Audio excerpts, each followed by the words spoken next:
Hello and welcome to GarageCam presented by Mobile One. I'm your host, Jonathan Merriman, filling in for Matthew Dillner today on a gorgeous day here at Charlotte Motor Speedway, Charlotte, North Carolina.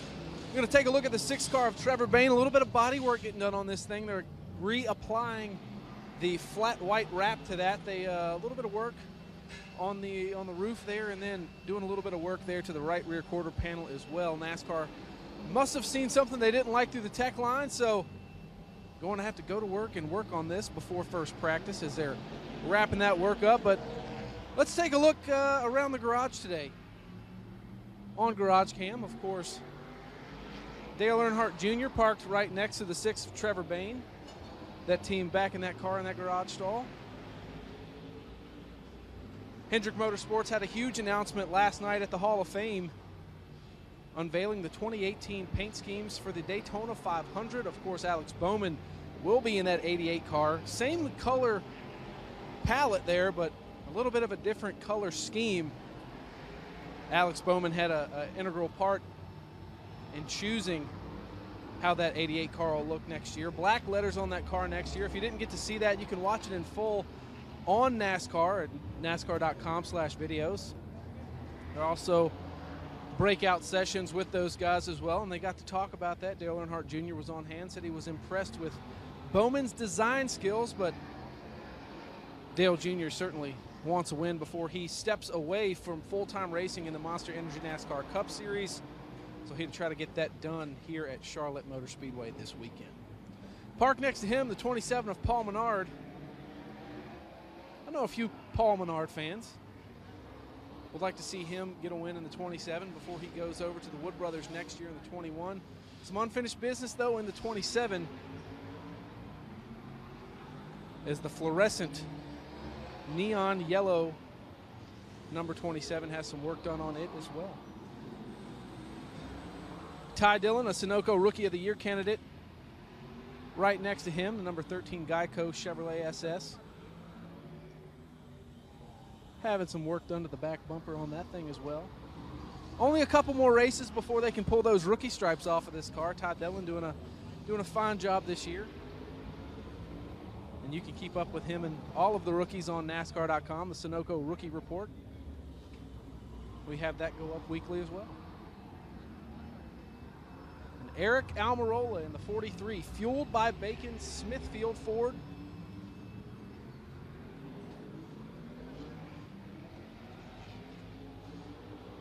The blue always looks good on the 43 cars. And the 95 of Michael McDowell, parked right next to him. So we'll get a word with Mr. Michael McDowell pretty quickly. How's it going, man? It's going good. Just about ready to get changed, get ready for this first practice. It's hot this weekend. It's supposed to be the fall race, but sun's out. It's going to be a hot, slick practice, so it's hard to make adjustments going into qualifying when you know you're going to be under the lights and it's going to be nice and cool out. But Charlotte's such a great racetrack. Marcus Smith and Hawk and all those guys do such a good job, and it's a home race for everybody, and so we enjoy it. So have you had a chance to see the chicane in the Tri-Oval? They put some turf down out there, prepping for next year's road course race. This is the last Bank of America 500 that we know of that'll be run on the traditional oval. So, I mean, that's pretty cool that they're doing all this stuff. Yeah, and I love road racing. I mean, it's my background, so I say we add as many road courses to it. But hopefully, I won't use or find the chicane at all this weekend, right? You don't want to be on it this weekend, but looking forward to next year and mixing things up a little bit. I think it's good and it's fun, and it's going to be an exciting race. It's unlike any other road course we've ever done. Rovals are a completely different animal, but they're awesome. All right, Michael McDowell looking for a great finish in the 95 this weekend. We appreciate him being on GarageCam presented by Mobile One as we take a look over here at the 37 car of Chris Buescher. You might not recognize it because it's a brand new color this weekend. It's not easy being green, but green looks pretty good on this thing. Gain on the side of Buescher's car. Wonder if he washes his fire suit in game. You think? Maybe? Of course, Danica Patrick. October is Breast Cancer Awareness Month, and Warriors in Pink, I believe that is her brand of workout wear, the Warrior brand, and she is representing that and showing her support for breast cancer awareness all in one as that team works on the right rear quarter panel of this car. A lot of sanding, a lot of fine tuning going on early in the garage before these cars get out on the racetrack. Want to make sure everything's in spec. As AJ Allmendinger's car is also being worked on here. They have Breyers on the quarter panel, and it's going to be a warm day today. A good day for Breyers ice cream. Wonder if they have any sitting around.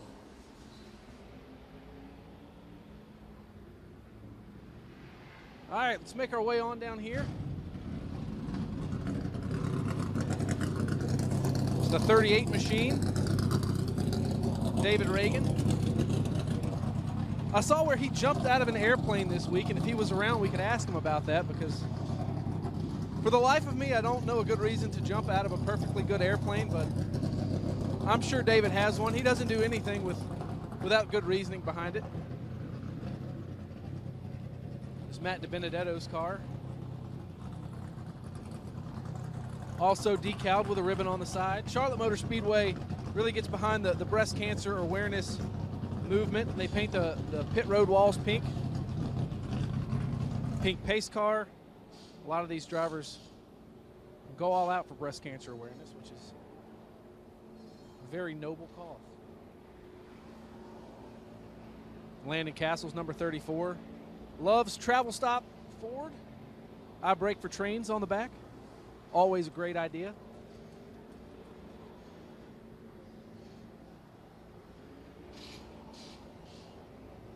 As we make our way. Do you see any drivers out here, Beatty? The garage is quiet, but I see David Ragan. See if Beatty can go hunt him down. I want to find out why he jumped out of an airplane. It's Reed Sorensen's blue number 15. Gets prepped and ready. All right, Justin Beatty wins Producer of the Year. He went fishing and he found us David Ragan. So via social media, I found out this week that you jumped out of a perfectly good airplane. Do you have any reason for doing that?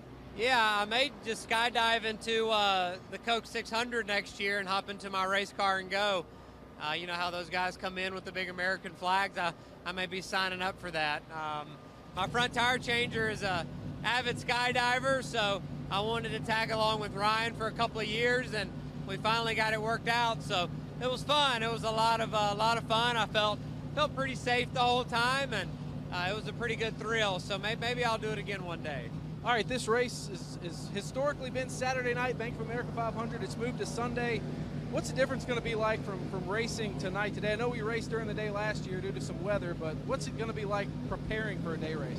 Yeah, I think the groove will move around a little bit, and it feels like it's a Coca-Cola 600 weekend. You know, it's nice and warm out, and that's usually better racing because the rubber really sticks to the bottom, and it forces guys to move to the middle, maybe run the top where they applied that VHT. So everybody loves being here in Charlotte, and it's always fast on pole night, and hopefully the track will take some rubber and we'll be able to move around a little bit. All right, we appreciate you and good luck. I'm glad that guy made it to the ground safely after jumping out of that airplane. As we take a look at the number 33 Hulu machine of Jeffrey Earnhardt, still one of the best beards in the garage by far. You're definitely not going to miss this car. Neon green. Wade from Michigan says hello. And Chantel, she says hello as well. I believe she is in Quebec. We are an international broadcast team.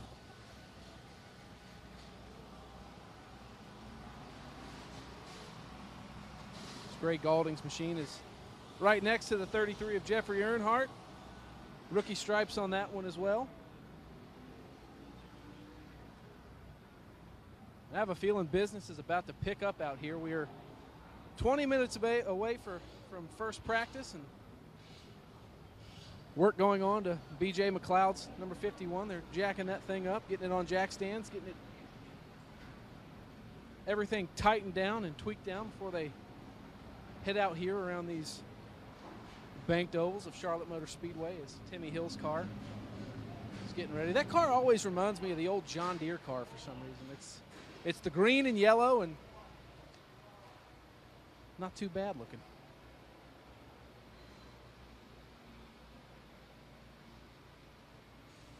So we see the number 19 of Daniel Suarez. Crew working on that thing. Now, Daniel Suarez has been one of the most consistent rookies this year. He is biding his time, waiting patiently for a time to come out here and win a race. Now, he raced his way into the All-Star race this year. So Charlotte Motor Speedway, certainly a place he's familiar with getting around. His teammate next year, Eric Jones, is parked right next to him. Towards the end of August, early September, Jones really had a couple of really impressive finishes, a couple of top fives during that time. Eric certainly would like to continue that here, get a couple of good finishes. And out of the guys who are not in the playoffs, and young guys, kind of dark horse guys, Eric Jones he comes in every week with a strong chance. Good equipment, good crew chief, one heck of a talent behind the wheel. Joey Logano, also good at Charlotte Motor Speedway. Logano also could play playoff spoiler for a few people. I'm going to say hello from Corey from Utah, Bonnie from Delaware, Ray from New Hampshire, Helen from Vermont. All kinds of people watching GarageCam on a beautiful Friday. Now, that's not Joey Logano with the helmet on. I believe he is testing comms, communication devices, but who knows? Maybe Joey Logano's sporting a brand new short sleeve fire suit. I doubt it. It's Clint Boyer's machines parked right next to that. Haas automation on that thing. Clint Boyer really wanting a win in that number 14 car. It's been a couple of years since he's been to victory lane. Had a couple of strong runs.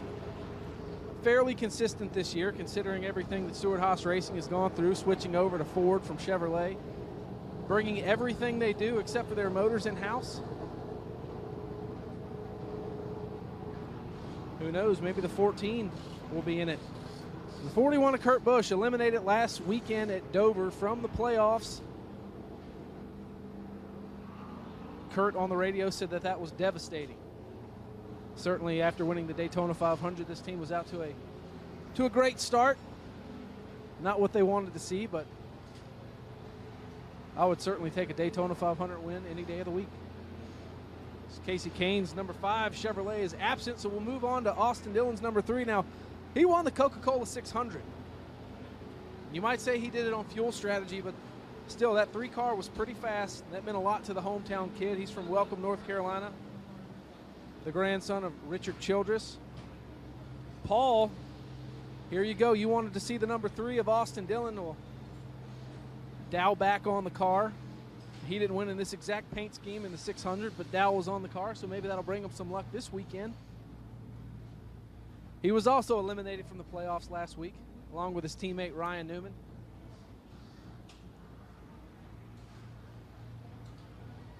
Newman, a very intense race car driver.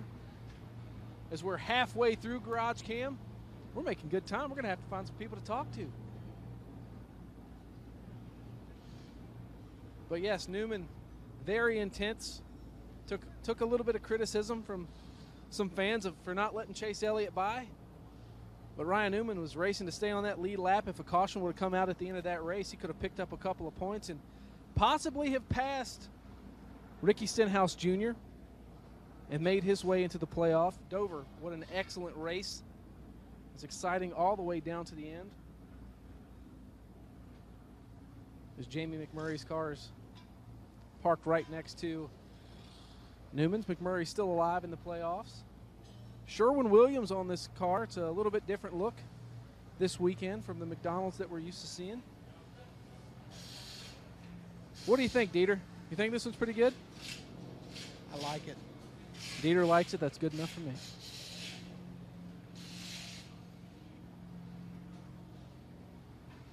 The Tide Pods car of Matt Kenseth. The Tide Ride, always popular. Of course, made famous by none other than Jaws himself, Darrell Waltrip. Won quite a few races in that paint scheme. Can't miss this one out on the track either. The yellow, the orange, the red, along with the Monster Energy green splitter and spoiler, and decal on the windshield.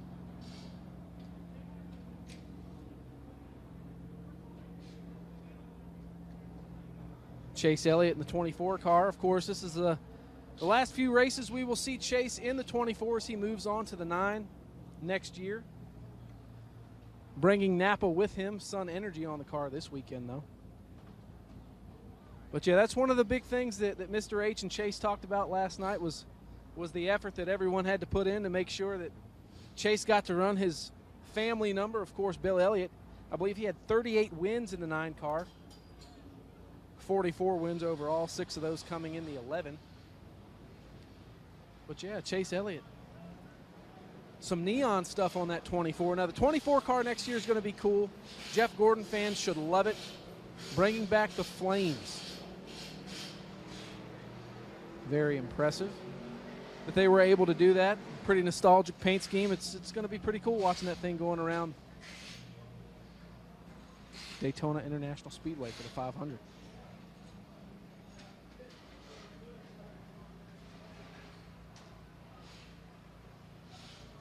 As we are on the hunt for some drivers to get you guys to talk to. We've gotten 2 down so far, Michael McDowell and David Ragan.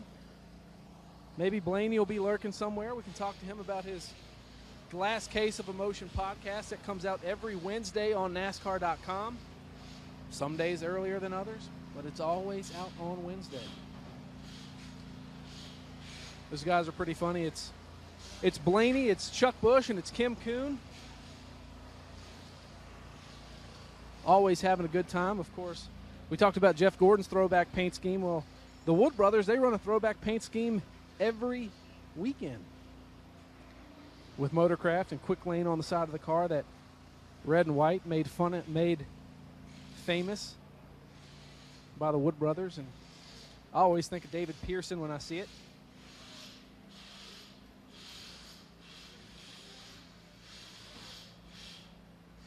Ricky Stenhouse Jr.'s car is absent at the moment. We'll move on to Denny Hamlin's number 11 FedEx Toyota. Broken axle last weekend at Dover, took him out of the mix. But hey, it's a new round. These guys not essentially starting over from ground zero because they have playoff points and everything else. But let's take a look at the decals on the side of this car.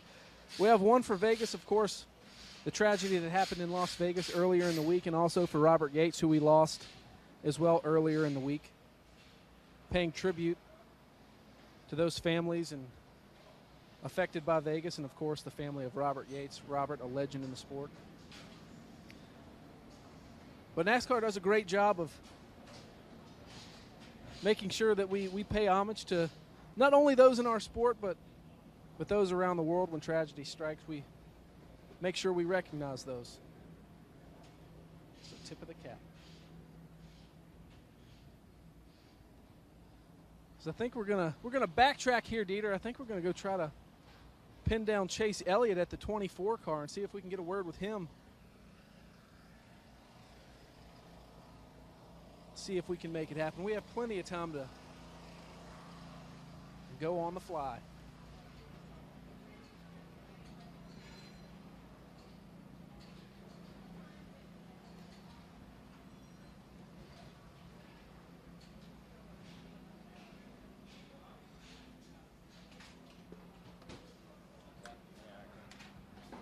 All right. We caught up with him, Chase Elliott. Last night was a big night for you guys at Hendrick Motorsports, moving back to that 9 car, but unfinished business here in the 24, so I know you really want to add your name to that list of drivers that have won in that car, which is only one guy, which is Jeff Gordon. Yeah, it'd be really cool. We've been working hard at it, obviously. we still have 7 more chances to do that, and it'd be pretty special to me to do it. So we're, like I said, working at it, and 7 to go, so we'll see. Now, of course, the question that you probably have answered a ton this week is, how do you put last week behind you? You've had a lot of criticism from a lot of people this week in the news, but, I mean, you shake this stuff off like nobody else. So how do you kind of move on from that and go out here and find yourself in victory lane come Sunday? Yeah, I think, you're not going to forget about it. I think the big thing is remembering the right things about it and finding the lesson in it. It's okay to not forget about that stuff as long as you're not dwelling on the wrong things. So that's kind of where I'm at with it, and I think I found the lesson in it, and I hope I did at least, and we'll see if we're ever in that situation again, if I can do things in a manner that'll change the result. All right, Chase Elliott, he's a quick learner. For sure has a lot of wins coming to him in the Monster Energy NASCAR Cup Series. Heartbreaking loss for that team at Dover last weekend, but take it with a grain of salt. Wins aren't easy to come by, but he certainly has 1 or 2 in his future, I have a feeling. All right, we'll make our way back down and round out this show, see if we can find you a couple more guys to talk to. We know they've got to get in their race cars, so they got to come out sooner or later. Practice starts at 1:30. It's Kevin Harvick's Freaky Fast, Jimmy John's number 4. Early in Kevin Harvick's career, not his best racetrack, but as of late, it seems like when he teamed up with Rodney Childers, he's had a rocket here. Stewart Haas struggling with their mile-and-a-half program. Struggling is a little bit of a stretch.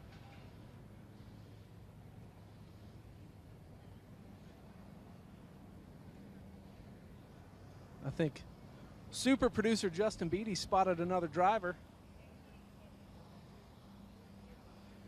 That's Ryan Blaney. We were just talking about the podcast this week and all kinds of good stuff on there. All kinds of great stuff. Great stuff, nonsense that we talk about that people want to hear these days. And it's been a lot of fun to do that all year. So I enjoy doing it, and hopefully fans enjoy it. And we appreciate all of them who listen to it. That means a lot. So this is the last race on the oval in the fall that we know of. Next year we'll go to the road course here. So, I mean, are you looking forward to the road course, or are you just kind of focused on this weekend? And what would you prefer to see at Charlotte Motor Speedway? Yeah, I mean, mainly just focused on this weekend, and then we can kind of start focusing, looking ahead for the road course. But it'll be neat. It'll be something different that NASCAR has never done before, which is converting a track where we've run ovals for a long time, and then running a section of the road course, and then back out where we'll run the turns 3 and 4 normal racetrack. So that's something that's never been done before that I know of. So that'll be cool to be a part of and see how they design it. And it'll be very interesting to see how these teams build cars, because you have to build, you can't just build a road course car. It has to be kind of half and half. So that'll be neat to see what all the production goes into it. But mainly just ready for this weekend, try to get the second round started off on a good foot and see what we can do. All right, he wants to get a win before he has to go to Talladega. We were talking to the media center earlier. Talladega, huge wild card. All right, we have 5 minutes left in the show. We're filling it up here, Beatty. Got some drivers, got some cool cars. I think we left off on Kevin Harvick's car. Parked next to him is Jimmy Johnson, 7-time Monster Energy NASCAR Cup Series champion. Dramatic difference in paint schemes for next year. They unveiled a black race car with neon yellow letters for that 48. Of course, we're all used to seeing Jimmy Johnson in the blue Lowe's machine, but next year it'll be Lowe's for pros in the Daytona 500, and that car is menacing. It's black. It's got a flat black nose and flat black stripes up the hood. Jimmy Johnson's not a car I would like to see behind me at Daytona. He's got a couple of those wins under his belt. Pretty accomplished, I would say. Brad Keselowski, another former champion. Alliance Truck Parts on the hood. The black and yellow Pennzoil machine. Now, the round of 12 last year was not kind to Mr. Keselowski. But it's a new year. And those guys are looking to turn the leaf. The playoff points and the stage points, those are huge. So if you win races and rack up enough of those, it should help you. It won't ensure you a bye in any round by any means, because this series is super competitive, but it certainly doesn't hurt to carry any bonus points over. As Kyle Larson is next to him. When I think about Kyle Larson at Charlotte Motor Speedway, I think about 2 years ago in the showdown, racing to get into that all-star race. Him and Chase Elliott banging fenders. The 42 car making the show. A little torn up, but still made it in there. Maybe we'll get to see a finish like that here Sunday. Kyle Larson certainly having one of the best seasons of his career this year. The sky's the limit for this number 42 team. They have been fast everywhere they have unloaded. Very few racetracks that they've struggled at. As we move on to Kyle Busch's Interstate Batteries Toyota. A lot of green in the garage this weekend.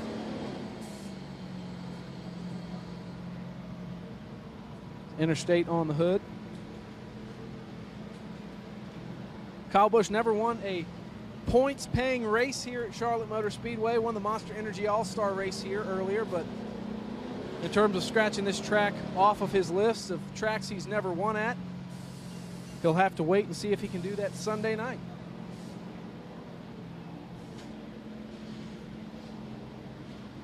And we see Martin Truex Jr. over here.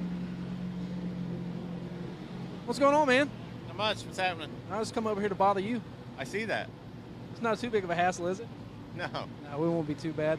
So, Charlotte Motor Speedway, everybody remembers that Coca-Cola 600 that you dominated. I think you led all but 8 laps of that race.